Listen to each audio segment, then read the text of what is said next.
अस्सलाम वालेकुम। उम्मीद है आप सब बहन भाई मेरे ठीक ठाक होंगे, खैरियत से होंगे। चले मैं आज आप लोगों के लिए बहुत अच्छी दुआ लेकर आई हूँ, क्योंकि हम उम्मत मुस्लिमा की ख्वाहिश, कोशिश, हर अमल हम लोगों का ऐसा होता है कि जिससे हमें जन्नत में अब जगह मिल जाए। हर मुसलमान, चाहे वो हम कितने ही गुनाहगार क्यों ना हो, लेकिन हम लोगों की दिली ख्वाहिश होती है कि अल्लाह पाक मरने के बाद हमें जहन्नुम से बचा लीजिएगा, जहन्नुम की आग से बचा लीजिएगा और अल्लाह पाक जन्नत में हम चले जाएं। बस हम लोगों की हर उम्मत मुस्लिमा की यही ख्वाहिश होती है। तो इस ख्वाहिश को मद्देनजर रखते हुए मैंने आपके लिए एक आयत लेकर आई हूँ। बहुत छोटी सी आयत है, अगर इसको आप दिन में 3-4 दफा पढ़ लें, वजू से, बगैर वजू से, नमाज के बाद या चलते फिरते, तो अल्लाह पाक हमारी इस आयत की बरकत से जरूर हमें जन्नतुल फिरदौस में या जन्नत में जरूर हमें जगह देगा इंशाल्लाह। हम अल्लाह पे भरोसा करते हैं, क्योंकि हम गुनाहगार हैं, खताकार हैं, सेवाकार हैं, लेकिन कैसे भी हम हैं मुसलमान और अल्लाह के बंदे हैं। अल्लाह जरूर अपने हम गुनाहगार बंदों पर जरूर अपना खुसूसी फजलो करम करेगा। और एक दिन मेरी दुआ है अल्लाह पाक हम सब उम्मत मुस्लिमा जन्नत में जाए, अल्लाह पाक हम सबको भेजे।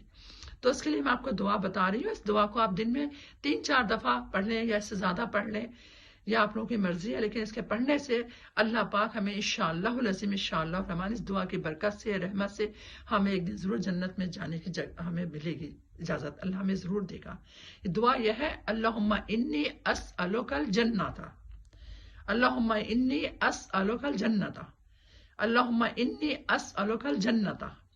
ये आप कसरत से पढ़ें। इंशाल्लाह कसरत से पढ़ने से क्या होगा कि अल्लाह पाक जरूर हम पर हमारे गुनाहों को माफ करेगा, हम पर अपना खुसूसी फजलो करम करेगा, अपनी रहमत की बारिश करेगा, और इंशाल्लाह अज़ीम इंशाअल्लाह रहमान एक दिन हम जरूर जन्नत में जाएंगे, हम सब उम्मत मुस्लिमा।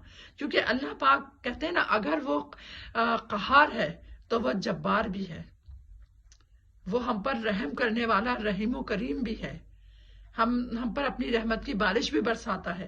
ठीक है, हम उसके डरना चाहिए हमें अल्लाह पाक से। कोई भी गुनाह करने से पहले 10 बार हमें सोचना चाहिए कि अल्लाह हमें देख रहा है, इसलिए हमें कोई भी गुनाह करने से पहले सिर्फ अपने अल्लाह को याद कर लेना चाहिए और अस्तगफिरुल्लाह कसरत से पढ़कर अपनी अल्लाह की रहमत की तरफ देखना चाहिए। तो अल्लाह की रहमत से हमें ये दुआ अल्लाह ने दी है, हम इस दुआ का कसरत से विरद करेंगे तो इंशाअल्लाह अज़ीम इंशाअल्लाह हम एक दिन जन्नत में जरूर जाएंगे। ओके मेरे प्यारे प्यारे से बहन भाइयों, मेरी इस दुआ को आप कसरत से पढ़ें, अल्लाह ने चाहा तो इंशाअल्लाह एक दिन हम सब जन्नत में मिलेंगे। ओके, अपनी इस बहन को इजाजत दें, अल्लाह हाफिज। फिर दूसरी वीडियो के साथ आपकी खिदमत में हाजिर होंगी, जब तक के लिए मुझे इजाजत दें, अल्लाह हाफिज। अस्सलाम वालेकुम, अस्सलाम वालेकुम रहमतुल्लाहि व बरकातहू।